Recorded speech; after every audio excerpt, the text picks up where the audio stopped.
Hi guys, good evening everyone, and thank you so much for joining. I will just wait about another minute so that everyone who's in the lobby can join and get their audio all settled and set up, and then we will kick things off.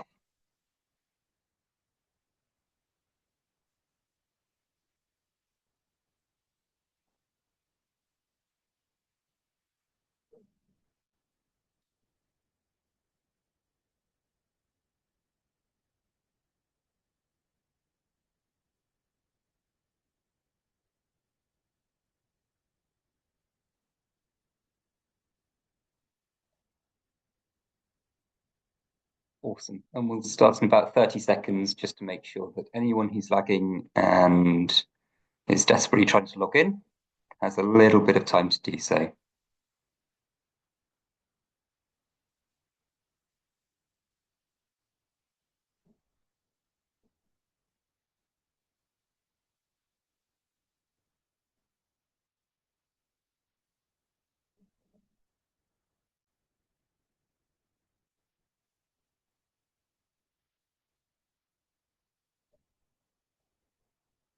And I should also just say before we begin that if anyone has any questions, so any questions that come up during the course of the seminar this evening, then feel free to drop a message in the chat box. So you can see the chat box as part of your Zoom settings in the webinar. And towards the end, I will go through as many of those questions as possible and answer them live.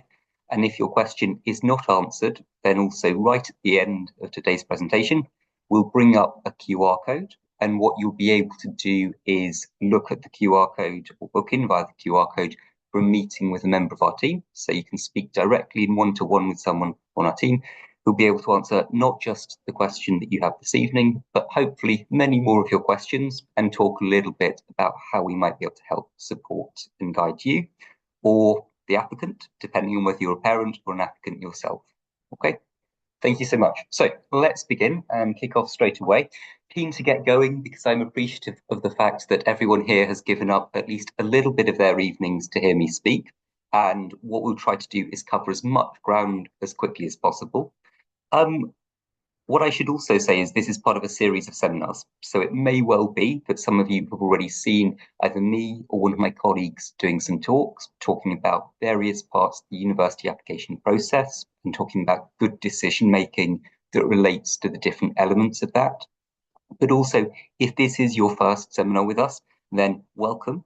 And hopefully it is the first seminar for quite a few of you, because this is a seminar that's designed to talk about a fairly early stage or a fairly early part of what ultimately is the university application process, which is looping right back in the timeline to talk about making the right A-level and equivalent, so IB, AP, French baccalaureate choices. So choosing the subjects for typically your final 2 years of school that you'll be applying to university with, and that even beyond that will prepare you, we hope, for university level study. So that's what we'll be talking about mostly this evening. As I say, drop any questions you have in the chat box as we proceed, and then we'll answer as many of those as we can as the session goes on. Great. So let's move on. And I should also just say that this session in total should be about an hour. And what I'll try to do is cover as much of the information that I want to as quickly as possible. So try to take about the first 40, 45 minutes just going through lots and lots of information. And we'll make sure, by the way, a recording of this session is made available afterwards. So if at any point you're not sure about something or we move too quickly, then you can go back to the recording and find it, or find the right slide and just check something, or indeed ask us as a team directly. But I'll try to take about 40 or 45 minutes to talk this evening, and then we should have about 15 or 20 minutes left at the end to answer as many questions as possible. And honestly, I tend to find it's the kind of the question and answer bit of these sessions that's the most helpful, because there are plenty of kind of recordings and plenty of information out there on the internet talking about making choices like this. Hopefully, this is a particularly good example of giving advice around A-level and equivalent choices. But I would also say that the advice we give is always most helpful when it's tailored to individual students and individual families' situations. And that's what we're here to do. So let's begin by introducing ourselves very briefly, and I will try to make this brief because I appreciate this is part of a series of seminars, and many of you may well have come to some of our previous seminars and seen us introduce ourselves multiple times. But basically, we're Oxbridge Applications. So as you can see at the bottom of the screen there, we're part of a network of consultancies. So basically, companies that help students apply to top universities worldwide. So we've got Oxbridge Applications, who, as it says here, we're a leader in higher education advising in the UK for more than 25 years now. We work with the vast majority of the UK's top independent schools and also with lots of high-performing state academy trusts. We work with hundreds of Oxbridge tutors, so Oxbridge educated tutors and former admissions tutors, covering every single academic field. And indeed, every member of our UK team studied at either Oxford or Cambridge, and in many cases, both Oxford and Cambridge, as well as other great top universities. And basically, the advice we give and the support we provide to students is always informed by both our research and our experience of kind of working with ex-admissions tutors and having gone to these top universities, but also the experience of supporting students over multiple years. So we guide hundreds of candidates every year, and basically we build up year on year kind of a live data bank of the information that they found helpful and what fundamentally has helped them make successful applications to top universities, hopefully go on to lead successful lives beyond that, and so on. And I just wanted to note at the bottom there that we collectively support students applying not just to UK universities, but essentially now all global universities. So A-List, which you can see as a logo at the bottom there, that's our internationally focused university consultancy. So we're supporting increasing numbers of students applying to US colleges, so Ivy Plus institutions, as well as more specialist liberal arts colleges and so on, but also really competitive European universities. So with kind of the visa situation and so on with US colleges, I've met quite a lot more families in the last year or so who are thinking about things like business schools in Europe, and then options even further afield in the Middle East or East Asia. So we're always very happy to talk about global top universities, wherever they may be. And we've got an enormous amount of international expertise in-house within the team as well. And then very briefly, we also have the Medic Portal and the Lawyer Portal, which are kind of our specialized sub-consultancies that help students who are obviously following those medicine and those law pathways, although that intersects with our kind of our main teams on the Oxbridge and the international, so the A-List side as well. I've introduced the company, but to introduce myself briefly, I'm Tom, and basically I lead our UK advising team. So every year I exist to kind of meet hundreds of students and hundreds of families and sit down with them and discuss applying to top universities. So the vast majority of what I do is helping students target Oxford and Cambridge, but also increasingly G5, so that group of universities that includes Oxford, Cambridge, as well as the top London universities, and also more broadly, the really competitive UK universities like St Andrews and Edinburgh and Warwick and so on. But we also support lots of Ivy League and then Ivy League Plus, so Stanford, MIT, Caltech type applications every year. So we can always advise and support students. And I was counting this up a few weeks ago, and I'm fairly convinced I've now met candidates from more than 50 countries, so pretty much a quarter of all the countries in the world, and keen to increase that total as the years come on. But what we're here for today is talking about Oxbridge G5 as a baseline. So this is mostly focused today on what top UK universities are going to want to see from you as a candidate, and the extension from that, or the corollary to that, which is what decisions should you be making now in particularly year 10, year 11, or the international equivalents, so 9th grade, 10th grade, about subjects in your final years of school that set you up in the best possible way to make those applications to top universities in the UK. So to give you a brief zoomed out view of what you need in order to apply, it's basically based on an academic profile. So this is the big thing to emphasize with any top UK university application, is that the UK universities, they care 90+% about the academic profile, so the academic within school, so the curricula And then the supercurricular, which is different to extracurricular. Supercurricular is the academic profile beyond school. So outside of the curriculum you encounter as part of your A-levels, your GCSEs, but it's that combination of curricular and supercurricular, so that overall academic profile that the UK universities, particularly the top UK universities, care about almost to the exclusion of everything else.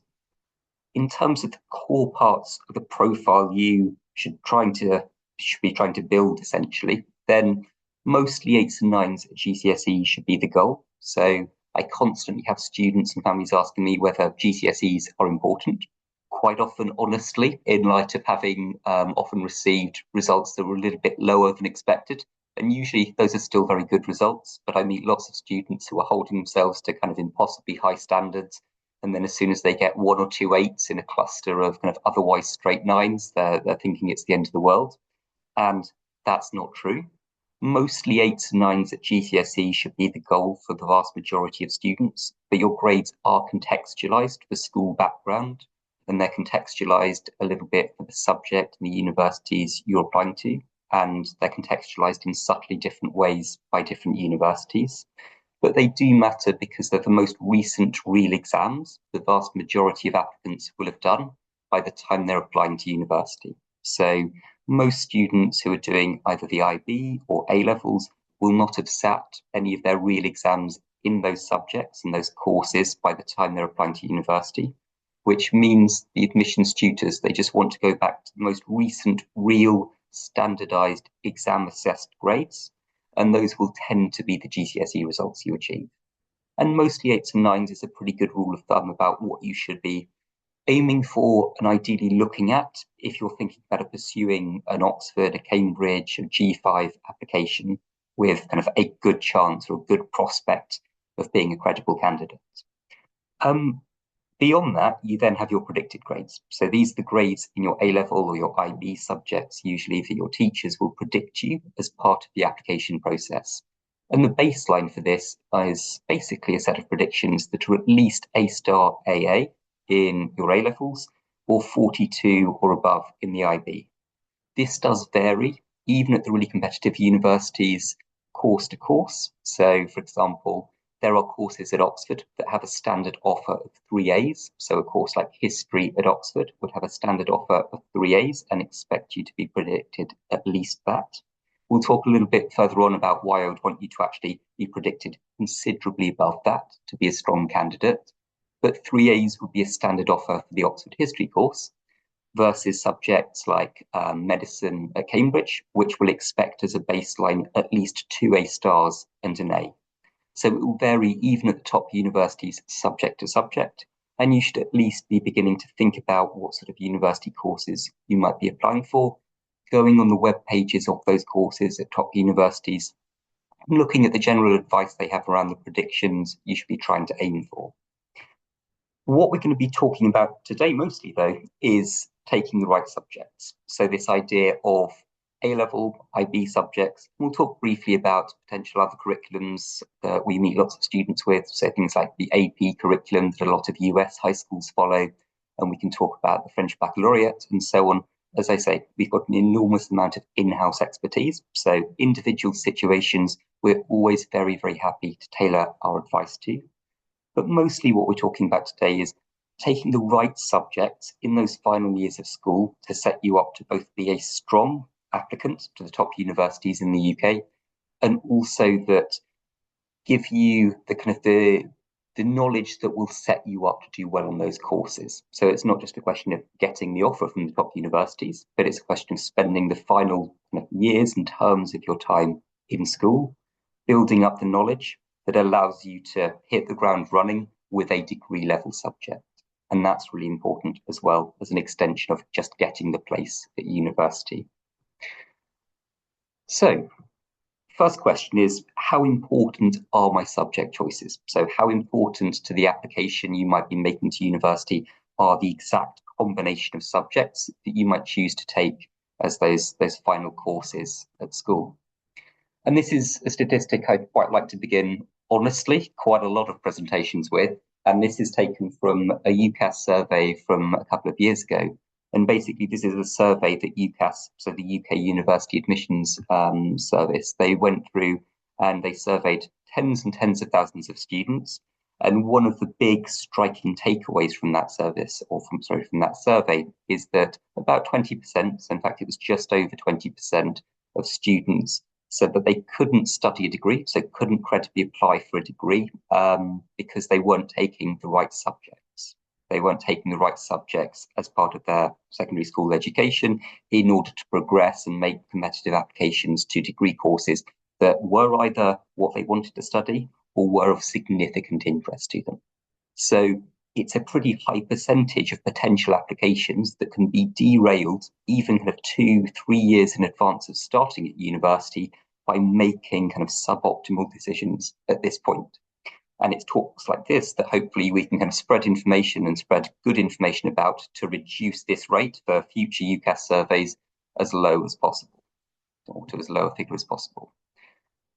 To give you a sense of the lay of the land, part of the reason it's important to think about the optimal combination of subjects is that within the bracket of top UK universities, so top 5 to 10 UK universities, a lot of courses, so indeed a majority of courses, the offer rates are dropping for. So, for instance, Imperial College, part of the G5 network, a really prestigious London STEM university, or a London university that offers STEM courses.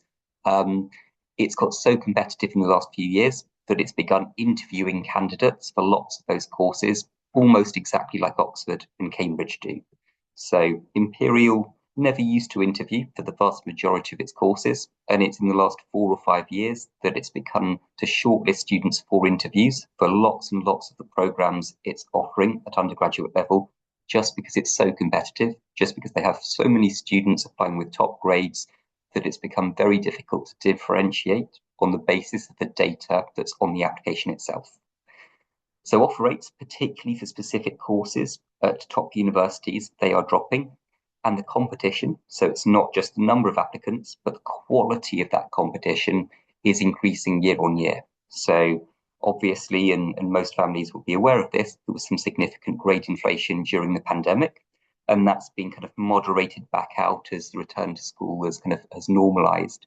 But there is still ongoing grade inflation. There is still schools who are kind of getting better and better and more competitive, and schools that are kind of obsessively focused on the number of students they get into Oxford and Cambridge.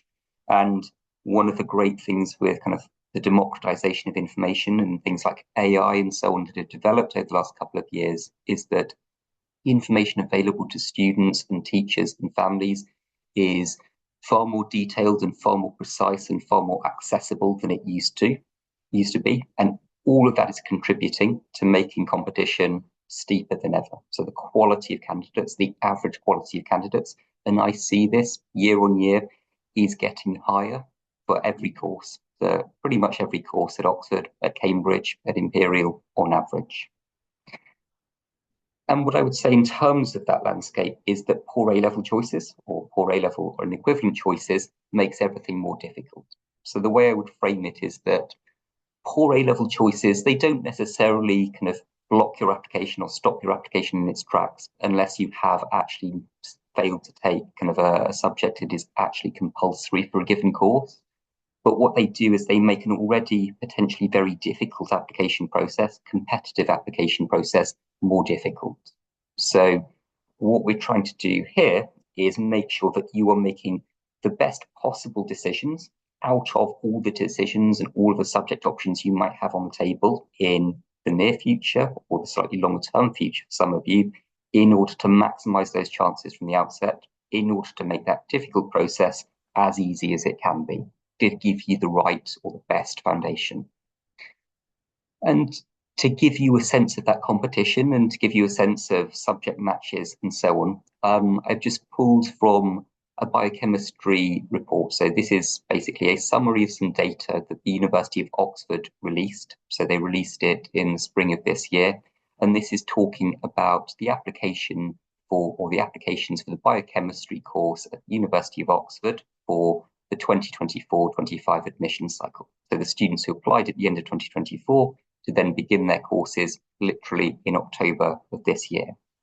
And I won't go into every column here, but I've highlighted the relevant ones. And basically what you can see here is that you have, in those red circles, you have highlighted the number of A-levels taken on average by students respectively at state and then independent schools. So the average number that all candidates have taken, so 3.2 and then 3.6. And then you have it filtered to shortlisted. So those students who were shortlisted and received the offer of an interview for the biochemistry course at Oxford. And then you can see in the bottom column there, or the bottom row there, you can see those who received an offer. So that's the average number of A-levels taken. And then you can see it filtered, or the data filtered a little bit further in the next block of data. So you can see the number of predicted/achieved A stars, so predicted for those applying at the beginning of their year 13, and achieved for those who we call post-qualification applicants, so those who've already finished their A-levels and are applying with a gap year. So the number of predicted or achieved A stars at A-levels, specifically in science subjects. And one of the big things to note here is, for example, that if you are a candidate applying from an independent school to the Oxford Biochemistry course, then last year, offer holders had an average of 3.3 A stars either predicted or achieved in STEM subjects specifically. So it's not just a question necessarily of doing 4 subjects, but doing where possible 4 STEM subjects in order to maximize your chances. That's not to say that everyone has to do that. Clearly, these are averages. There are plenty of students who get in with 3 subjects and 3 STEM subjects, or 3 STEM subjects, 4 subjects, only 3 of which are STEM subjects. But it gives you a sense overall of the level of the competition that you are kind of fighting against.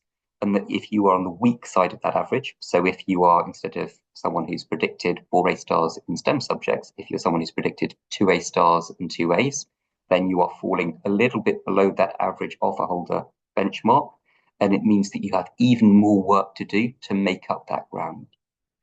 That might seem scary. And one thing I will do is happily acknowledge that this is a little bit of an outlier. So biochemistry at Oxford, even by Oxford and Cambridge standards, it's a pretty competitive course. So it's got about a 14-15% overall offer rate. And because it doesn't have an entrance test, they do use that A-level data quite heavily in terms of shortlisting and offer decisions. So you don't have much additional opportunity to kind of mitigate weaker or relatively weaker A-level subjects or data.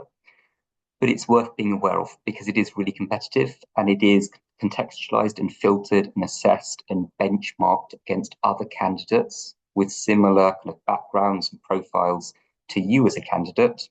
And you always want to be on the happy side of every average to maximize your chances. So, for example, if you were in a few years' time an Oxford biochemistry applicant who's at a UK independent school, I would want you to be doing 4 STEM A-level subjects, and I would want you to be predicted 4 A stars in those subjects.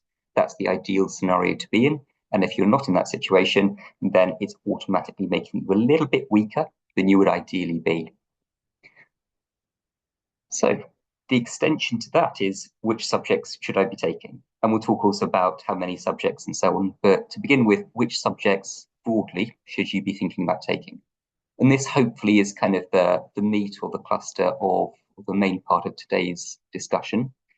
And basically I want to talk about cluster subjects. So how you cluster subjects, particularly A-level subjects, in terms of those narrow tracks. So at A-level, which is unusual amongst international curriculums, you will usually only do 3 or 4 subjects at A-level. And the IB, you will typically do 6. For French baccalaureate and for AP curricula, you can do many more subjects in addition to that. But generally, the principle is to cluster subjects around the type of course or in the course area of what you might want to study at university. And this can be a little bit difficult for some people in the sense that you might not know exactly what you want to apply for at university. That might be a bit uncertain. So, for example, I ended up studying English at Cambridge, but at the end of my GCSEs, I had literally no idea what I wanted to apply for. So I ended up taking chemistry as one of my A-level subjects, and I enjoyed chemistry and kind of found it quite an interesting subject and had a good time with it. But it took a lot of work in combination with other humanities subjects that I was doing, and it didn't help kind of strengthen or boost my application to the Cambridge English course at all. and taking a random STEM subject is not advice I would typically give to a potential English or humanities applicant now. So there is always a little bit of flex. There is always a little bit around the edges of you being able to choose subjects that might map onto different pathways, or choose subjects that are not ideal for one potential pathway you might pursue at university level. But as a general principle, clustering subjects, as you can see on the kind of the broad groupings here, is a good idea. So maths, further maths, physics, chemistry is an ideal combination, for example, of 4 A-level subjects, 4 pathways like physics, engineering, chemistry, chemical engineering, as well as the corollary to that, maths, computer science, and then physical natural sciences. So natural sciences is it's a big course at Cambridge, and it's also offered by universities like Durham, and that's the physics strand of the natural sciences course. And then if you were someone who is more interested in something like biochemistry or biological natural sciences or even pure chemistry, then maths, further maths, biology, chemistry would be the optimal combination of 3. And then clustering down to kind of 3 subjects, then something like maths, biology, or chemistry is fine for biology, medicine, biomedicine, psychology.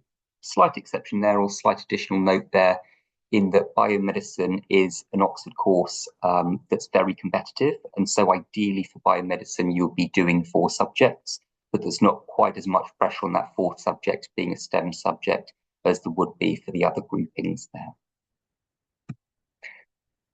One thing, while we're on the STEM discussion, I just wanted to mention briefly is provide a note on further maths. And this can be something that's kind of lost a little bit in the weeds, but it's something I wanted to bring up because quite a lot of the students I meet who are in year 12 or 11th grade, they're thinking about further maths, and they're thinking about making applications to courses like engineering or natural sciences courses or economics. And they, in many cases, are not doing further maths and chose to do just single honours maths or single track maths. And then they're a little bit worried that they should be doing further maths and so on. And the broadest piece of advice I will give is that further maths is a great A-level subject to be doing in terms of mapping across and making you a strong candidate for lots and lots of different subjects at top universities. So particularly STEM subjects, but it's also helpful for a lot of social science subjects. So things like economics, things even like psychology, in terms of just showing your kind of intellectual firepower, because further math is a difficult course. That's often why students are a little bit hesitant about taking it as one of their A-level subjects, because it has a reputation for being difficult. And that is true. It is probably, for the vast majority of candidates, the most difficult A-level subject they could take. But it's helpful, and in some cases it's almost compulsory for applications to certain subjects at top universities. But there is, even within that general principle, there is a little bit of flexibility, a little bit of freedom, and this is why it's important for students to come and talk to us individually as early as possible, get advice, so we can kind of influence the decisions you're making as well and early as possible, so that you maximize your chances further down the line. And to just illustrate this briefly, what I've done is I've contrasted the Oxford engineering applications and then the Cambridge engineering applications, or at least basically those 2 engineering departments' comments on further maths as a subject.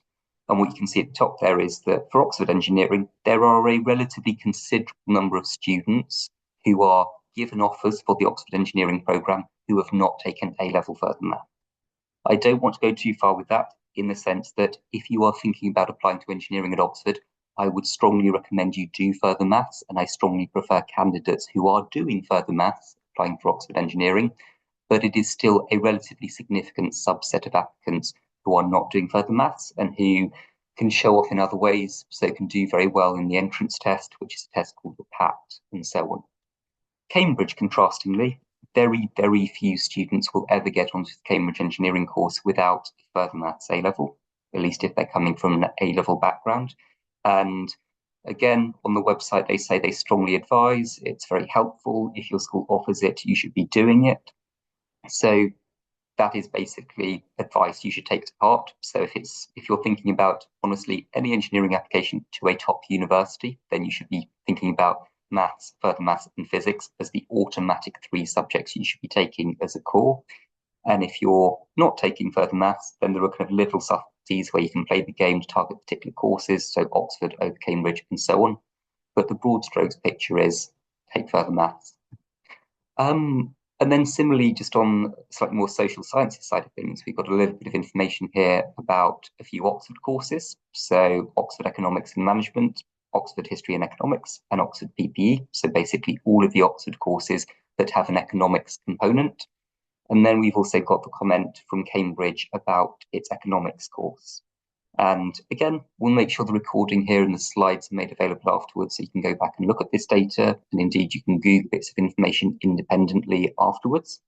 But in summary, if you're applying for the pure economics course at Cambridge, really you should be doing further maths. So of successful economics candidates over the last few years applying from an A-level background, 93% of them did further maths, and the vast majority who weren't doing further maths would have gone to schools which didn't offer further maths. Whereas with any of the joint honours courses available at Oxford, it's much, much less important. So again, it's still a helpful boost, but it's much less important. You are not an automatically weaker candidate because of an absence of further maths for any of those degree courses. Again, these are just a few hopefully illustrative examples that it's worth being aware of. And as we go on, we can talk individually to families about the advice we can give and specific advice for individual situations. And then briefly, just to do a little bit of information about cluster subjects for the other end of the spectrum, so arts and social sciences broadly. So again, the advice can be a little bit more flexible here. You will tend to find that STEM subjects are a little bit more restrictive in terms of the applicable A-level courses. But with arts and social sciences, then combinations like maths, English literature, history, economics, politics, geography, philosophy, all of those subjects map quite well onto courses like law. So law is really flexible actually in terms of subject background you can be applying from. I had people in my year at Cambridge who were studying law from a background of literally doing all STEM subjects at A-level. And I had lots of people, lots of friends who were studying law from a pure humanities background of A-level subjects. Economics, we've already talked about. If it's pure economics, then maths and further maths and economics are pretty much compulsory. If it's one of the joint honours courses at Oxford, it can be a little bit more flexible, but maths is very important. And then things like history, PPE, broader social sciences, so courses like HSPS, which is Human, Social and Political Sciences, quite a famous course offered by Cambridge. Then again, these core, what are called facilitating humanities type essay writing subjects in combination with a subject like maths, just to develop quantitative element, a quantitative skill set, are really helpful.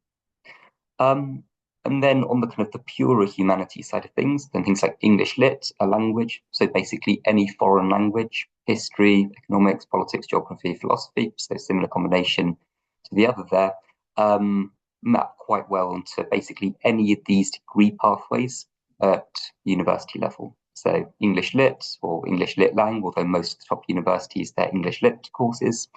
Languages, so foreign languages, and then courses like linguistics, history, broader humanities, so humanities joint honours courses, and then obscure courses like ASNAC, for example, which is Anglo-Saxon, Norse and Celtic, which is a slightly weird and unusual course that Cambridge offers, and then things like classics, ancient history, and so on. So this is the principle of clustering, and this maps across not just A-levels, but also things like the IB and things like those students who are studying under the American curriculum, which AP classes and courses you should be taking within the French baccalaureate, which subjects you should be taking as your specialty subjects, and so on. 3 versus 4 subjects. So this is very specifically for A-level, and this is just to give you a sense, as we were kind of hinting at earlier, of the kind of the pros and cons of the 3 versus 4 subject debate. The zoomed out view, I would say, is that I will recommend most students who are applying from relatively academic schools, so academic independent schools and high-performing state schools, should be at least starting their A-levels with 4 subjects, getting a sense of the workload, choosing 4 subjects because it gives them the maximum amount of flexibility in terms of exploring different potential university pathways and having the right subject combination for those pathways. And also because if they can cope with the workload and if they can be predicted strong results, so basically A's and A stars across all of those subjects, then it can give you a slight relative advantage versus students who are just applying to top universities with 3 subjects. That's broad advice. There are plenty of students who apply successfully with 3 subjects at A-level and then are predicted very strong results in those 3 subjects. And there are some advice I will give to individual students and families whereby there are circumstances under which 3 subjects might actually be preferable. But broadly, try to begin with 4 subjects, get a sense of the workload. It tends to be a little bit more flexible, but it's also quite course dependent. So what we've got here in terms of data is just an extract from some information that Cambridge released about, again, this last year's cycle, so the 2024-25 application cycle, talking about basically the offer rate for students who came from an A-level background for individual subjects, basically split into those who are doing 3 A-levels versus those who are doing 4 or more A-levels. So again, the vast majority of those students will have been doing 4, but there are outliers who do 5 subjects. I very, very rarely recommend doing 5 subjects. It's not helpful for the vast majority of students. So something like computer science, for example, super competitive course, super low offer rates overall. And you can see that, again, those who are doing 4 or more A-level subjects, 11% overall offer rate versus 4% of those who are doing 3 A-level subjects. It's not a perfect comparison. Correlation is not causation there in the sense that there are students who are getting in with 3 A-level subjects, and on average, students who are doing 4 A-level subjects, they are brighter, they are able to cope with a higher workload, they are kind of working harder across more subjects than students who are doing 3 subjects. So on average, the quality of candidate who is doing 4 versus doing 3 might be a little bit higher, they might be a little bit better at the entrance tests and so on. But as a broad strokes argument, mapped across a lot of these courses, you can see that the offer rates are, for most of these, a fair amount higher for those doing 4 subjects versus those doing 3 subjects. And then, we've highlighted a few specific courses here, but at the bottom it's summarized, and it's not a massive gap. So overall, 3 A-level subjects is 22% offer rate, 4 A-level subjects, 26%. It's not a massive gap there. Again, humanities subjects is typically less important for or less prioritized for, whereas you can see for some subjects like engineering, for example, it's an enormous difference. So it's kind of 4 times the offer rate for students doing 4 subjects versus 3. So all this data is out there. Net terms, ideally begin with 4 subjects, see how it goes, talk to us, get our advice, talk about the specific subject pathway you might be on. But hopefully that's just helpful in terms of steering the kind of how we frame the thought process around how many subjects you take to begin with. And then this is almost the last thing I wanted to talk through, because this is talking just through A-levels versus IB versus equivalents. So again, this is a conversation that I'm having with increasing numbers of families who are kind of presented either by schools or by kind of school options, so thinking about moving schools, with the opportunity to study under the A-level curriculum versus the IB curriculum. So a lot of big UK schools will offer students that choice and have both routes available in sixth form. And indeed, how those preparatory routes compare to international curriculums like the AP and the French Baccalaureate and so on. You can see some information again from Oxford here. So this is from the cycle a couple of years ago, and it's basically looking at the overall offer rate for students across all courses from different subject backgrounds or different subject type backgrounds. Again, don't read too much into this in the sense that this doesn't control for subject, it doesn't control for the quality of applicant, it doesn't control for the quality of school. For example, although the IB offer rate is considerably lower than either the A-level or the AP offer rate, there are a lot of international schools offering the IB which have less experience with applications to top really competitive universities, and so might be supporting students who are just a little bit less prepared or a little bit less well advised in their applications, and so might be submitting weaker applications overall. But broadly, what I would say is A-levels are basically, and as I note here, A-levels in the third bullet point there are optimized to prepare students for university study in the UK. It's that narrow clustering of subjects, that developing of specialized knowledge in 3 or 4 different subject areas at the highest possible level within a secondary school curriculum that prepares students to then apply for an equally specialized course at a top university. So if you are applying for the engineering course at Cambridge, and then you are studying maths, further maths, physics, and chemistry, then you are basically spending all of your time in your last 2 years of school studying subjects which are directly relevant to studying engineering at the University of Cambridge. There is no kind of, I was going to say wasted time, but time is never wasted in learning. It's kind of, there is all of that time and that learning is optimized towards making you a good candidate or a potentially strong candidate for that course.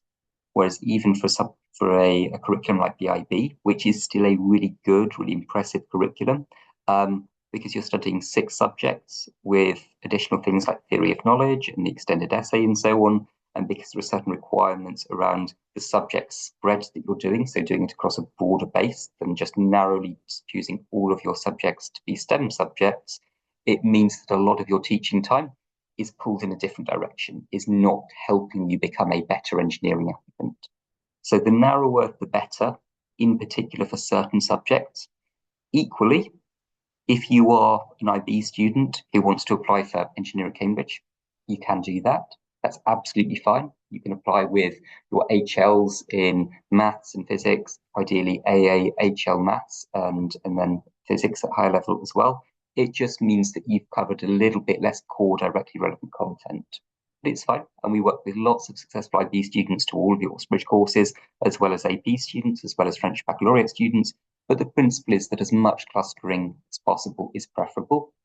And I would also say that A-level, again, this is the system, if kind of all other things being equal, I tend to advise kind of UK candidates go down, is that for equivalent performance, it's a lower workload. So it is more effort to get 43, 44, 45 in the IB overall for an average student than it is to get 3 or 4 A stars at A-level. And because of that, you might have a little bit more time as a potential applicant and a potential student to build up your supercurricular profile independently, to become a strong candidate in other ways, rather than be balancing the commitments of a broader curriculum.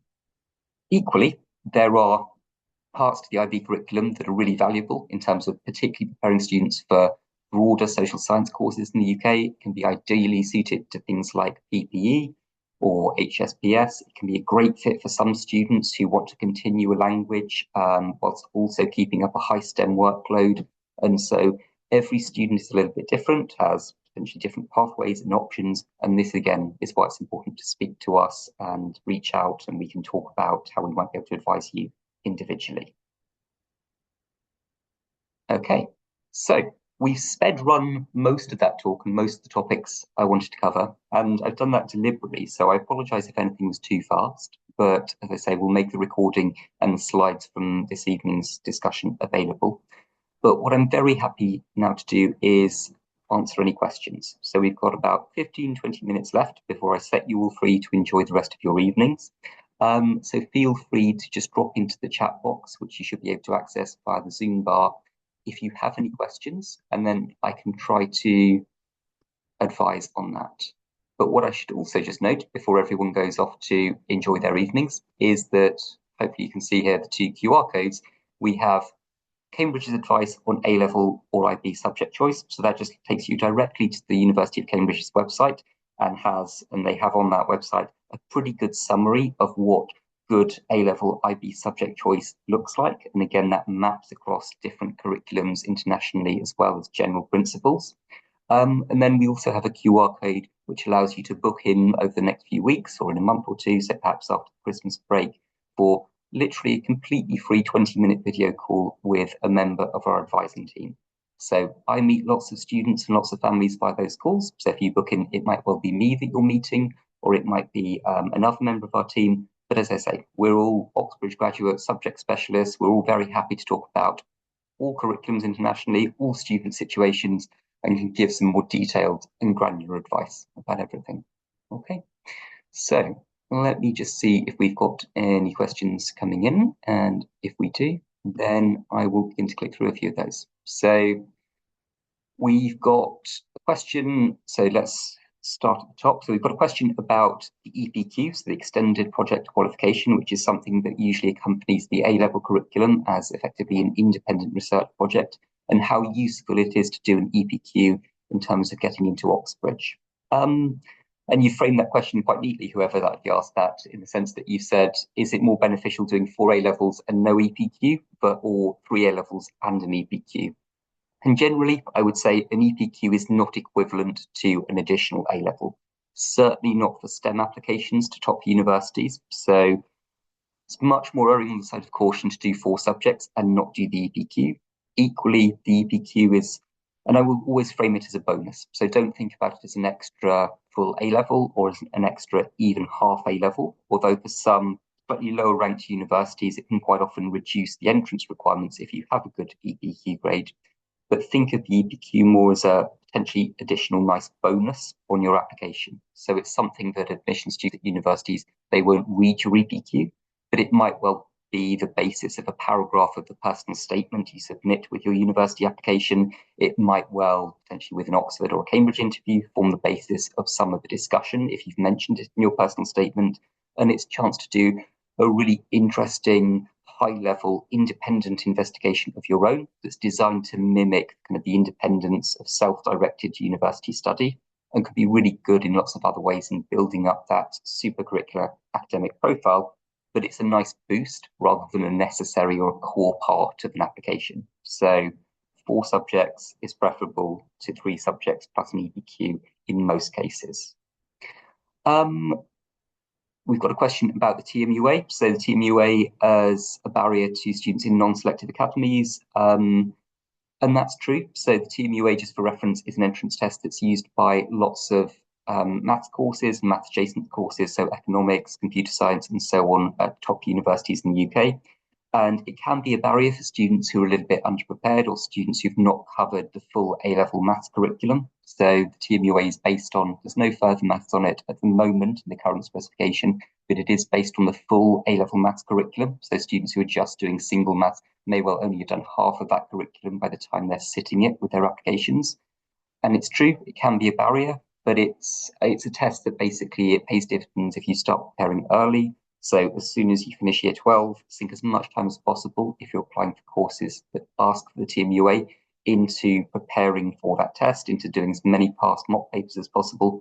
And it's also a test that we do a lot of preparation and tuition for, and so on.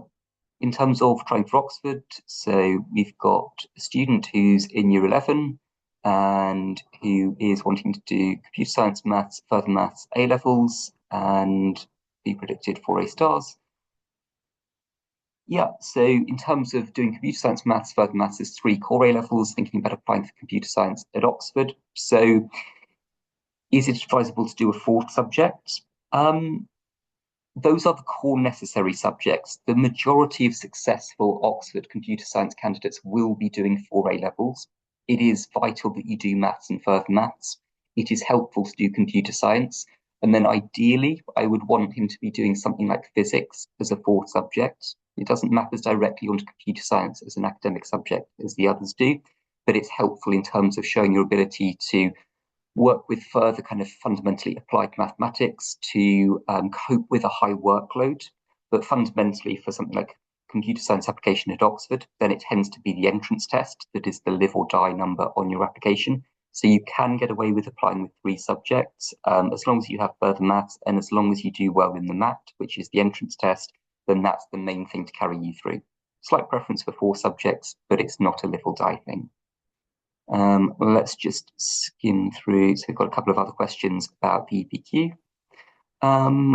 If applying for pure humanities subjects at university, so top universities will infer, would GCSE grades in sciences matter as much? So if you have a slightly weaker grade in 1 or 2 science subjects and you happen to be applying for something like English or history at university, then yes, it's less important, and it's not something that the admissions tutors will automatically red flag. So if you, for example, have mostly 8s and 9s and then a couple of 7s in your science subjects, then you will, for the most part, be fine in applying to English, history, most humanities subjects.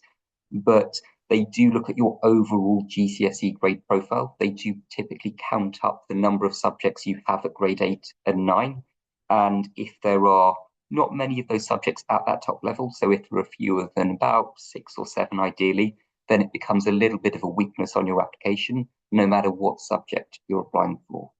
And then also it will depend on how weak those potentially slightly weaker science subject results are. So if you're getting, or you receive something like a 5 or a 6 in those subjects, particularly if you're at a good school with generally good overall GCSE performance, then that can be an active weakness on your application. So 5s and 6s in GCSE biology and chemistry, they can be a real weakness on an application, even to something like English, history, classics, French at university.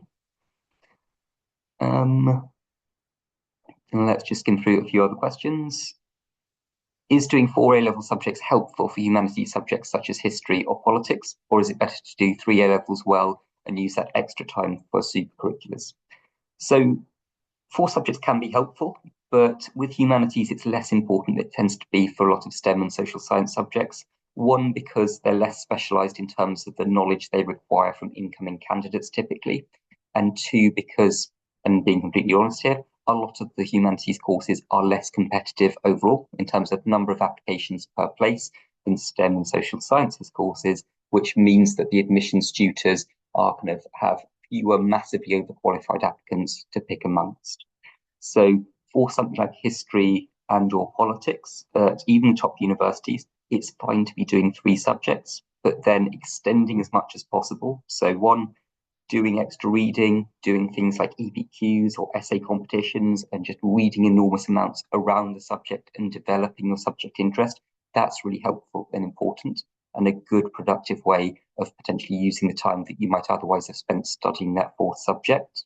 And I would also say things like, if you are just doing 3 subjects, then it puts pressure on your grades across those 3 subjects being as high as possible. So ideally, you'd be predicted 3 A stars, even if you're applying for something like history at Cambridge, for which the standard offer is A star AA.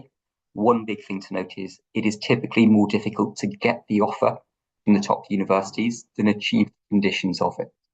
So if you're applying to the history and politics joint honours course at Cambridge with 3 A-level subjects, I would want you to be applying with 3 A stars predicted. And then if and when you get the offer, that offer is likely to be conditional upon you getting 1 A star and 2 A's in your final results.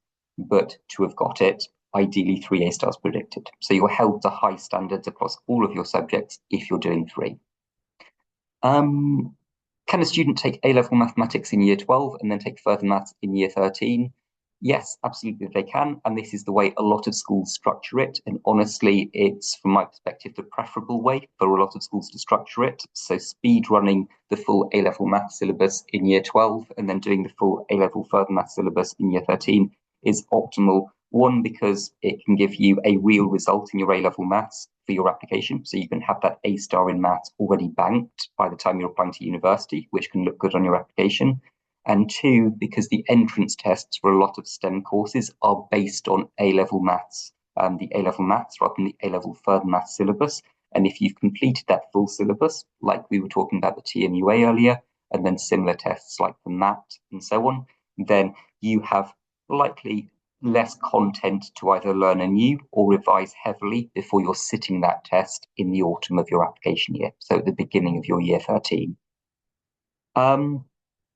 We've got a question about how art is viewed compared to more academic subjects. So again, this is a little bit of a question around that idea of the facilitating subject. And that's a label that's, again, we use quite casually, but it's quite useful actually. LSE, if you Google it, LSE has a really good summary of facilitating subjects at A-level. So you can literally just Google LSE facilitating subjects, and it gives you a list of what they consider core good academic A-level subjects. Art is not a bad subject for a lot of particularly humanities type courses. So fine art, it's usually something I would advise if you're applying for most Oxbridge courses and most courses at top 10 universities, unless it is a course in fine art at university. It's usually a subject I would advise taking as a 4th rather than a 3rd subject. So it's a good subject, but ideally you're doing 3 facilitating subjects alongside it if possible. Let's just skim through. Okay, so we won't have a chance to answer all of these questions, and I'm delighted that you're also engaged. So I will cover as many of these as possible in the next 5 minutes, and then you can book in, as I say, via the Calendly link there to a call individually with a member of the team. But we've got a question about how many advantages would extracurricular activities like internships, work experience, and so on, how much advantage would that give to your application? So typically not much. So major exceptions to that are medicine and veterinary medicine, for which some form of work experience is almost required. So ideally you should have some work experience, at least a couple of blocks of work experience in a healthcare or healthcare adjacent setting to be a competitive, credible medicine or veterinary medicine applicant. In terms of basically all other subjects, then work experience, internships, and so on, particularly for the top universities, they are not important. So admissions tutors are very well aware that students or some applicants have access to opportunities that others do not. If your mum happened to work at a law firm, and because she worked at a law firm was able to give you 1 or 2 weeks of work experience at that law firm, and then you put that on your application, the university's admissions tutors, they are aware that that might have come from a family connection or a slightly unfair advantage. And there is not much equality of opportunity quite often with things like work experience at secondary school level. And so usually they will brush past the mentions of work experience for courses, which is the vast majority, but which it is not mandatory, and just nod it along, but it doesn't really change the strength of your application much at all. That's not to say it's not still valuable, because it can be valuable to building your CV, to exploring potential career pathways, to understanding what you might want to do beyond university, and then applying for further opportunities or tranches of work experience when you're studying at university, but it's not typically particularly important for the application process itself. Then we've got things like, so we've got a question. So we've got the question, for doing economics at top universities, which 4 subjects would I recommend? So if it's pure economics at top universities, then essentially double maths and economics. So maths, further maths, and economics should be the core 3. And then you've got a fair amount of flexibility around what you might want to do as the 4th subject. So there are some people who are much more on the kind of the quantitative STEM side of that equation and might want to do something like computer science, particularly if they want to go into very quantitative trading roles in finance beyond university, perhaps. Equally, there are some people who want to keep their hand in with essay writing, and even the most quantitative economics degrees, they will have a fair amount of essay/report writing. So doing a core humanities subject, something like history or English, can be helpful in developing your analytical critical writing skills and so on. For law, how important is it to take maths? It's not important, but it can be helpful. So you can get into top law courses, kind of at basically any university in the UK without maths, and it's not a particular issue. Basically, it's your critical thinking and your critical analysis skills, which are more directly developed typically by humanities, by essay writing subjects. And again, that's the skill set the LNAT, the entrance test for law, is drawing on. All of that's a little bit more important usually. But maths is a very helpful facilitating subject for basically any course at university, and particularly also for careers beyond university. If you wanted to go down a career pathway that had a strong quantitative element, then A-level maths helps you develop that as neatly and directly as possible. And so if you did want to be a corporate lawyer long term, then having A-level maths in your background, being able to work with data, being able to use particular statistical methods a little bit more confidently than someone who just done maths to GCSE can be helpful and can be appealing more long term than just whether or not it will help you get into law at a top university. And then just a word at a time, let's do one more question. So we've got a question about what if I don't get really strong grades? So A's or A stars in mock exams. So these would usually be the end of year 12 mock exams, or as target grades, but the final grades are higher. Can you still apply? So absolutely you can. You will apply first time round usually with just your predicted grades. So predicted grades which teachers generate on the basis of end of year 12 mock exams, and you then apply to university right at the beginning of your year 13. So in October, by the October deadline for Oxford and Cambridge, of your year 13 with grades predicted by your teachers and based on those mock exam results. And if those are weaker than you hoped and your teachers can't predict you straight A stars or strong grades overall, then that's fine. You can still make the application, but you might need to be a little bit more cautious with it, see what happens. And then if you're happy to go round again, so if you're happy to take a gap year effectively and then apply once you've the next August gathered your final A-level results, then that's absolutely fine. strong real A-level results. They completely supersede any predictions you might have been given in the past, and you can go around, you can be a post-qualification or a re-applicant with no discrimination from any of the top universities. You just take a gap year, and indeed we advise quite a lot of students who are in that position and are very happy to advise on all of that as well. Okay, so we're just coming up to 7 o'clock, and I feel a little bit guilty because we've got probably 10 or 15 questions that we've not had a chance to talk through. And I think my colleague Theo has also been in the background a little bit answering some questions just by typed response. So hopefully that's been helpful to a few of you too. I will set you all free to enjoy your evenings and hopefully go off and have some dinner and so on. And I hope that this session has been helpful. And thank you very much, as I say, for giving up part of your evenings to listen to me speak and to ask lots of great questions.